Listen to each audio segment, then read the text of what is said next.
एक गांव में अर्जुन नाम का एक लड़का रहता था। अर्जुन पढ़ाई में बहुत होशियार था और सब उसकी बुद्धि और तेज दिमाग की तारीफ करते थे। लेकिन अर्जुन की एक बड़ी कमजोरी थी, वह समय का सही उपयोग नहीं करता था। वह अपना ज्यादातर समय दोस्तों के साथ खेलने, मोबाइल पर गेम खेलने और बेकार की बातों में बिताता था। उसके माता पिता ने कई बार उसे समय की कीमत समझाने की कोशिश की, लेकिन अर्जुन को यह बात समझ नहीं आती थी। वह हमेशा सोचता, मेरे पास बहुत समय है, सब कुछ बाद में कर लूंगा, अभी तो मजे करने दो। एक दिन स्कूल में वार्षिक परीक्षा के नतीजे आए। इस बार अर्जुन के नंबर बहुत कम आए, जितनी उम्मीद थी उससे बहुत नीचे। जिस अर्जुन की टीचर तारीफ करते थे वही अब निराश हो गए। यहाँ तक कि उसके दोस्त भी उसे दूर होने लगे। घर लौटकर अर्जुन ने अपने माता पिता को रिपोर्ट कार्ड देखते हुए निराश देखा। अर्जुन को खुद पर गुस्सा आया, लेकिन उसे समझ नहीं आया कि अब आदत कैसे बदले। उस रात अर्जुन अपने दादाजी के पास गया, जो गांव के सबसे समझदार और सम्मानित बुजुर्ग थे। दादाजी के पास बैठकर अर्जुन ने अपनी परेशानी बताई और कहा, दादाजी मैं समझ नहीं पा रहा कि मैं इस बार फेल कैसे हो गया, जबकि मैं एक अच्छा छात्र हूँ। दादाजी मुस्कुराए और बोले, बेटा समस्या यह नहीं कि तुम अच्छे छात्र नहीं हो, समस्या यह है कि तुमने समय को हल्के में लिया। समय बहुत कीमती होता है, अगर इसका सही उपयोग करो तो सफलता मिलती है,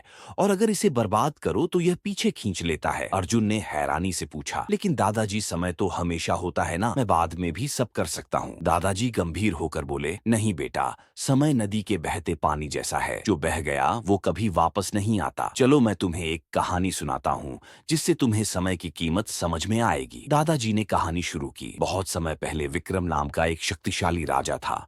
उसके पास बहुत धन दौलत, भव्य महल और ढेरों नौकर थे, लेकिन उसे भी समय बर्बाद करने की आदत थी। वह देर से उठता, दरबार की जगह दोस्तों के साथ समय बिताता और हर काम कल पर टाल देता। एक दिन एक साधु उसके दरबार में आया और बोला, राजा जी आपके पास सब कुछ है, लेकिन आप अपनी सबसे कीमती चीज समय को बर्बाद कर रहे हैं। अगर आपने इसे सही से नहीं अपनाया तो एक दिन आपको पछताना पड़ेगा। राजा हंसते हुए बोला, मेरे पास बहुत समय है, मैं जब चाहूं तब कर सकता हूं। साधु ने चेतावनी दी, समय को हल्के में मत लो, ये सबसे बड़े राजाओं को भी बर्बाद कर सकता है। लेकिन राजा ने बात नहीं मानी। सालों बीत गए, राजा बूढ़ा हो गया, उसका स्वास्थ्य बिगड़ गया, सेना हारने लगी और जनता का विश्वास भी खो गया। तब राजा को समझ आया कि उसने अपना समय बेकार की चीजों में गंवा दिया। वह उस साधु को ढूंढने निकला, लेकिन वह